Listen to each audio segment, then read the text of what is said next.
ابراہیم نے بنایا، خانہ کعبہ بھی ابراہیم نے بنایا.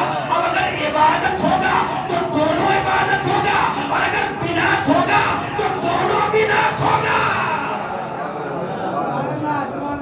یہ کیا ہوا؟ ایک کعبہ ابراہیم نے بنایا تو عبادت ہو گیا، اور اسی علم کو ابراہیم نے بنایا تو بدعت ہو گیا. یہ کیسے ہو سکتا ہے؟ تو عزیزوں یہ چڑ ہے، یہ چڑ ہے. یہ جو علم کو بدعت کہا جاتا ہے یہ چڑ ہے. جیسے ہمارے ہاں بچپنے میں مثال دی جاتی تھی کہ جب لنگور کو انگور نہیں ملا تو انگور کھٹا ہے. ورنہ خیبر میں اچک اچک کے علم کے لیے باقاعدہ پنجوں کے بل کھڑے ہو کر، صحیح بخاری میں روایت ہے، پنجوں کے بل کھڑے ہو کر علم چاہ رہے تھے. لیکن جیسے ہی پیغمبر نے فرما دیا کل علم میں اسے دوں گا جو مرد ہوگا، میں علم اسے دوں گا جو کرار ہوگا، سب کے سب پیچھے ہٹا. دیکھیں آپ برت یہ فضائل اہل بیت علیہ السلام ہے جو ہر چیز کے لیے فضل. یہ علم آپ دیکھیں تاریخ کے آئینے میں اگر آپ جھانک کر دیکھیں گے تو دو منظر ملے گا، دو میدان ملے گا. دو منظر ہے، دو میدان ہے. بھائی ایک میدان ہے میدان خیبر اور ایک میدان ہے میدان کربلا. بھائی خیبر میں بھی علم دیا گیا اور خیبر میں بھی علم لیا گیا. بھائی خیبر میں علم دینے والا ہے، خیبر میں علم لینے والا ہے، کربلا میں بھی علم دینے والا ہے، کربلا میں بھی علم لینے والا ہے. بھائی علم دینے والوں میں ذرہ برابر فرق نہیں ہے. بھائی خیبر میں جس نے علم دیا اسے نبی کہتے ہیں، کربلا میں جس نے علم دیا اسے حسین کہتے ہیں. بھائی نہ نبی میں کوئی فرق ہے، نہ حسین میں کوئی فرق ہے، نہ نانا میں کوئی فرق ہے، نہ نواسے میں کوئی فرق ہے. آپ کہیں گے دلیل کیا ہے؟ تو بھائی دلیل ہے حدیث رسول. رسول نے یہ فرمایا حسین منی وانا من الحسین، حسین مجھ سے ہے میں حسین سے ہوں. تو بھیا خیبر میں علم دینے والوں میں کوئی فرق نہیں ہے. تو عزیزوں جب علم دینے والوں میں کوئی فرق نہیں ہے تو پھر علم لینے والوں میں بھی کوئی فرق نہیں ہے. خیبر میں علم دیا مولا علی کو اور کربلا میں علم دیا مولا حسین نے مولا عباس کو علم دیا ہے. بھائی فرق نہیں ہے، نہ علم دینے والوں میں فرق ہے نہ علم لینے والوں میں فرق ہے، بس فرق ہے میدان کا. بھائی خیبر کا میدان وہ میدان ہے کہ جہاں نبی پر شک کرنے والے موجود ہیں، جہاں نبی پر تہمتیں لگانے والے موجود ہیں. بھائی خیبر کا میدان وہ میدان ہے جہاں نبی کو چھوڑ کر بھاگ جانے والے موجود ہیں. لیکن کربلا کا میدان وہ میدان ہے کہ جس کے لیے حسین نے کہا جیسے مجھے ملے میرے نانا کو بھی نہ ملے. تو خیبر میں فرق ہے یہ، لیکن علم لینے والا دینے والوں میں فرق نہیں ہے. اب کربلا کا میدان سنیں. خیبر کا میدان آپ نے سن لیا کہ خیبر کے میدان میں مجمع کیسا تھا. ایسے لوگ تھے کہ جو نبی کو چھوڑ کر بھاگ جانے والے تھے، جو نبی پہ تہمتیں لگانے والے تھے، جو نبی پہ ہذیان کا الزام لگانے والے تھے. لیکن کربلا کے میدان میں کیسے مجمع ہے، کیسے صحابی ہیں، کیسے لوگ ہیں. بھائی کربلا میں حبیب جیسا فقیہ موجود ہے، ابو سمامہ جیسا عاشق نماز موجود ہے، ابو سمامہ جیسا عاشق نماز موجود ہے. بھائی ابو سمامہ جیسا عاشق نماز موجود ہے. بھائی اس کا مطلب یہ ہوا کہ حسینی وہی ہو سکتا ہے جو عاشق نماز ہو. بھائی حبیب جیسا فقیہ موجود. کربلا کے میدان کو دیکھیے، اب کربلا کے مسجد کو دیکھیے. بھائی حبیب جیسا فقیہ موجود، ابو سمامہ جیسا عاشق نماز موجود، سعید و سہیل جیسا سپر نماز موجود، اور جون جیسا سنگ اسود موجود. اما اکبر کو دیکھیے تو پیغمبر موجود، قاسم کو دیکھیے تو شبر موجود، اور اصغر کو دیکھیے تو حیدر موجود. بھائی دیکھیں ان دونوں حیدر میں کوئی فرق نہیں ہے، ان دونوں علی میں کوئی فرق نہیں ہے. بھائی علی وہ علی جس نے جھولے میں رہ کر، بھائی جھولے میں تھا علی تو اس نے کلہ ازدر کو چیرا. لیکن یہ علی وہ علی ہے جو آغوش حسین میں رہ کر کلہ یزیدیت کو چیرا. آپ دیکھیں یہاں مجمع کیسا ہے، وہاں مجمع کیسا ہے. لیکن یہ علم کی پوری ہسٹری ہے، یہ علم کی پوری ہسٹری. جہاں پوری تاریخ پر کہیں سے بھی تاریخ نکالیے، کوئی بھی روایت کوئی بھی آیت نکالیے، ہر جگہ اہل بیت کی فضیلت اسلام میں ثابت ہے، ہر جگہ اہل بیت کی فضیلت. عزیزوں بات بہت ساری ہے. خیر جتنی بات خاص کی جائے مولا علی کے جتنے ہی فضائل پڑھے جائیں راحتیں کم ہو جائیں گی، دن کم پڑ جائیں گے، لیکن علی کے فضائل کم نہیں ہو جائیں گے۔ اس لیے کہ اگر دنیا، پیغمبر نے فرمایا کہ اگر دنیا کے تمام اشجار، دنیا کے تمام درخت قلم بن جائیں اور دنیا کے تمام سمندر سیاہی بن جائیں اور تمام ملکوں جنوں انسان مل کر علی کے فضیلت کو لکھیں تو قیامت علی کی فضیلت کو لکھ ہی نہیں سکتی۔ چمن چمن گلی گلی علی علی علی علی، شہر شہر گلی گلی علی علی علی علی، ڈگر ڈگر گلی گلی علی علی علی علی، نعرے حیدری۔ تو عزیزو آپ جتنے بھی دیکھیں ہر جہاں فضل ہے، ہر جہاں فضل ہے۔ جناب مسلم نے بھی علی کی فضل کو بیان کیا، اہل بیت کی فضل کو، یہ صرف ذاکر اور خطیب اور مولانا لوگ بیان نہیں کرتے بلکہ جناب مسلم نے بیان کیا۔ جناب مسلم نے اپنے خطبے میں پورا لمبا خطبہ ہے، بس دو چار جملے آپ کو سنائیں۔ جناب مسلم نے فرمایا کہ الحمدللہ الذی خلق محمدا وعلیا دلیلا لذاته، کہ حمد ہے اس پروردگار کی جس نے محمد اور علی کو خلق ہی اس لیے کیا ہے تاکہ اپنے وجود پر دلیل قائم کر سکے۔ یہ حدیث قدسی ہے بھائی، حدیث قدسی میں اللہ نے کیا فرمایا، کنتو کنزا مخفیہا، میں چھپا ہوا خزانہ تھا، فاحببت ان اعرف فخلقت الخلق، بس میں نے چاہا کہ میں پہچانا جاؤں تو میں نے مخلوق کو خلق کیا، اور مخلوق محمد والے محمد ہیں۔ اس کے بعد فرمایا وجعل احدهم روحه والآخر نفسه، اور پھر اللہ نے ان میں سے ایک کو اپنی روح قرار دیا ہے اور ایک کو اپنا نفس قرار دیا ہے۔ وجعل اول منهما تاجا لمشیته، اور ان میں سے ایک کو اللہ نے اپنی مشیت کا تاج قرار دیا ہے۔ وجعل ثانیا سیفا لارادته، اور اللہ نے دوسرے کو اپنی مشیت کی تلوار قرار دیا۔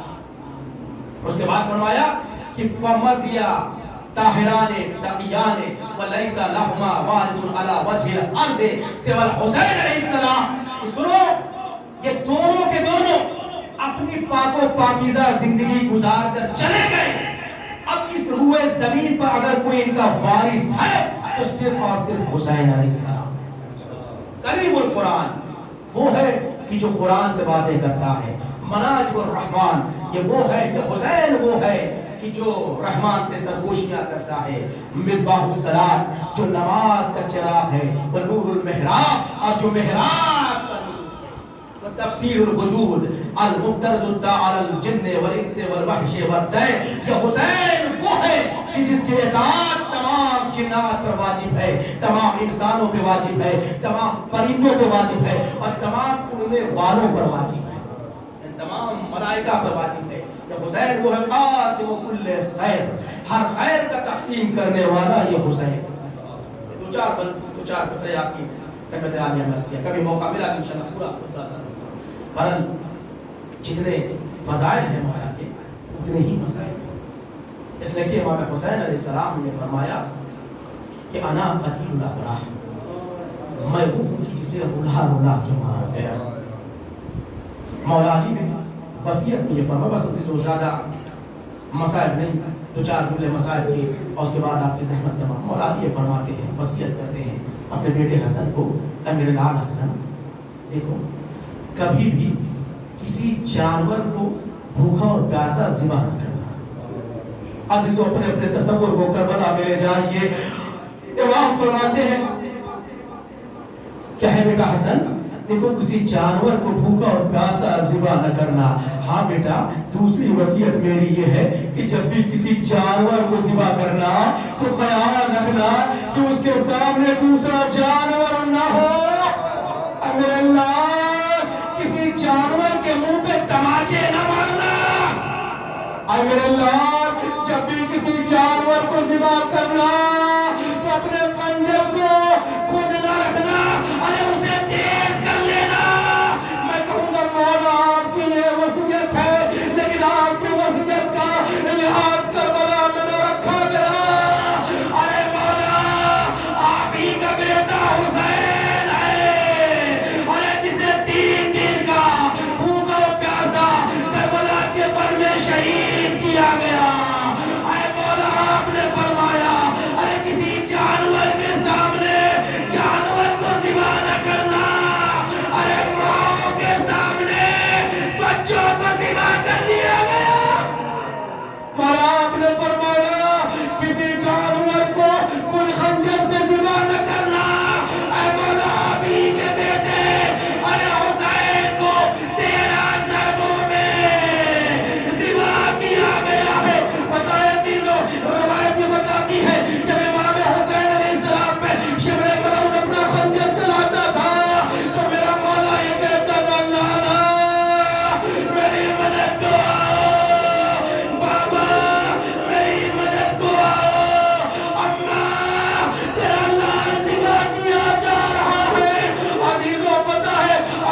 خدا آپ کو کسی غم میں نہ رلائے سوائے غم امام مظلوم کربلا کے۔ اے عزیزو یہ عباس سب کی ڈھارس تھے، اے عزیزو یہ عباس سب کی امید تھے۔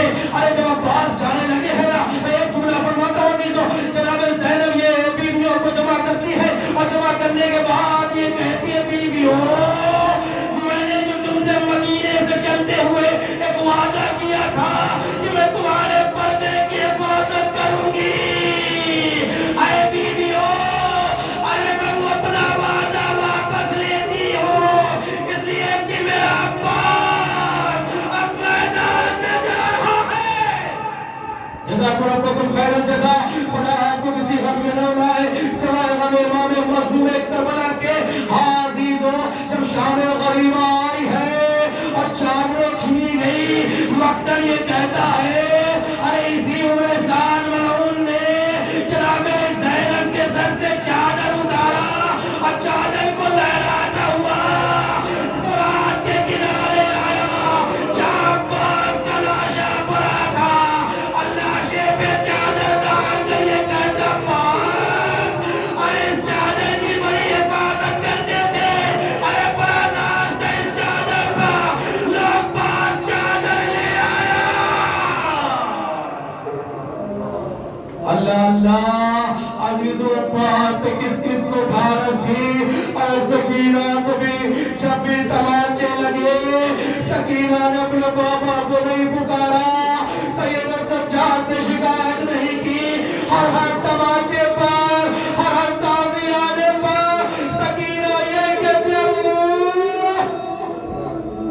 اے چچا عباس دیکھ رہے ہو نا، اے چچا عباس میری مدد کرو۔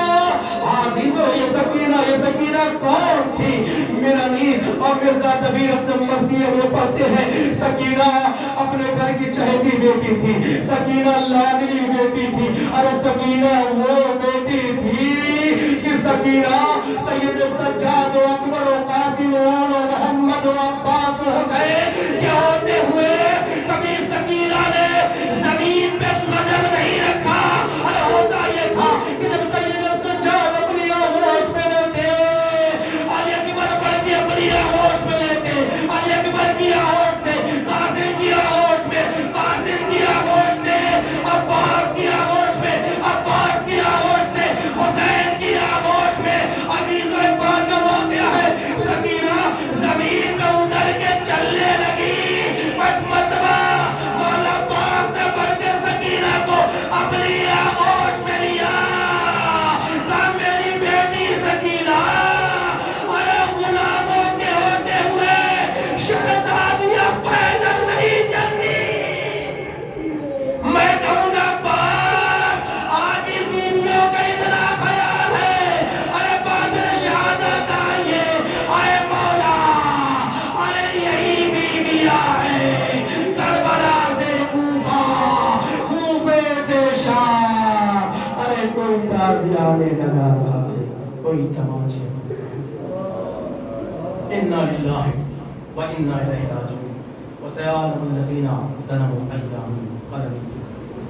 پروردگار ہم سب کی عبادت کو قبول فرما، پروردگار ہم سب کو محمد تعلیمات پر عمل کرنے کی توفیق عنایت فرما، پروردگار ہمیں جو افراد مریض ہیں ان کے شفا کاملہ عاجلہ عنایت فرما، پروردگار جو بے روزگار ہیں انہیں اچھے سے اچھا بہترین سے بہترین روزگار عنایت فرما، پروردگار ہر ایک کے رزق میں برکت اور وسعت عطا فرما، پروردگار ہم سب کی اولاد کو نیک اور صالح بنا دے، ہم سب کو دین کی خدمت کرنے کی توفیق عنایت فرما، پروردگار ہمیں جو بھی افراد پریشان ہیں ان سب کی تمام پریشانی کو دور فرما دے، جو مقروض ہیں ان کے تمام قرضوں کو اسلحہ عطا فرما دے، پروردگار جہاں کہیں شیعہ حیدر کرار موجود ہیں ان کی جان مال عزت آبرو کی حفاظت فرما دے، پروردگار جو بے اولاد ہیں انہیں صاحبان اولاد کر دے، پروردگار جو بے گھر ہیں انہیں صاحبان گھر کر دے، پروردگار ایران کی حفاظت فرما، ایران کی مدد فرما، پروردگار ایران کو کامیابی اور فتح نصیب فرما، پروردگار ایران کے دشمنوں کو ذلیل و خوار کر دے، پروردگار ایران کے دشمنوں کو تباہ و برباد کر دے، پروردگار امام زمان علیہ السلام کے ظہور میں تعاجیل ہم سب ان کے حساب و انصار میں شمار